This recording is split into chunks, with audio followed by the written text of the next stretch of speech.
De ERIK sobre Venezuela. Mira el video hasta el final, por favor. We have to do everything to prevent that.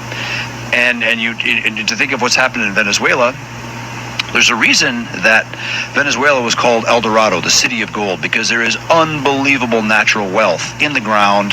They have more oil than Saudi Arabia, more gold than you can imagine. But now the government there, the Maduro cartel, has been allowed to steal not one, not two, but 3 elections. This last round, this election that they just had in July, the opposition parties won 70% of the vote. Maduro won 30%.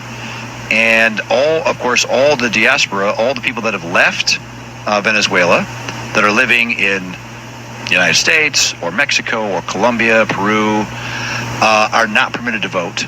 But even then, 70% of the people voted to oust these guys. They are backed by the Cubans, they're backed by the Iranians, they're backed by the Russians, and also they're taking it down the road of more poverty, more despair, more socialism.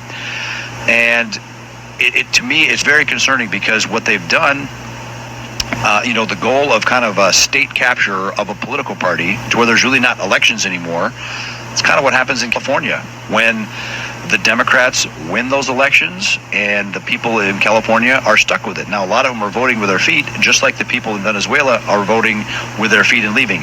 There's been another 1.5 million people just since July have left Venezuela. Trump is right to complain about Venezuela because they've literally sent all their murderers. They emptied their prisons and sent them as illegals up in the United States. You have the Trendiagua gangs active in New York and Colorado. They took over some apartment buildings recently. It's just a mess. And I actually, after the election, I trolled Maduro by posting on X his wanted poster, because he's actually wanted for drug trafficking. There's a $15 million bounty. I said, if Biden and Harris want to support justice and actual democracy in Venezuela, they should up the bounties of these wanted criminals, of him, of Maduro, his interior minister, Cabello, and some others. Just up the bounties to $100 million apiece. They could use frozen funds of the Venezuelan government that the U.S. is already sitting on and sit back and watch the magic happen. They didn't do that, but it's really gone viral in Venezuela. They're really hoping people from America, people from freedom-loving countries will help them get rid of this Marxist socialist gang that is now fully oppressing the country, having rejected 3 elections where they lost, and now staying in power. The Cubans literally flew hundreds of additional security agents into the country.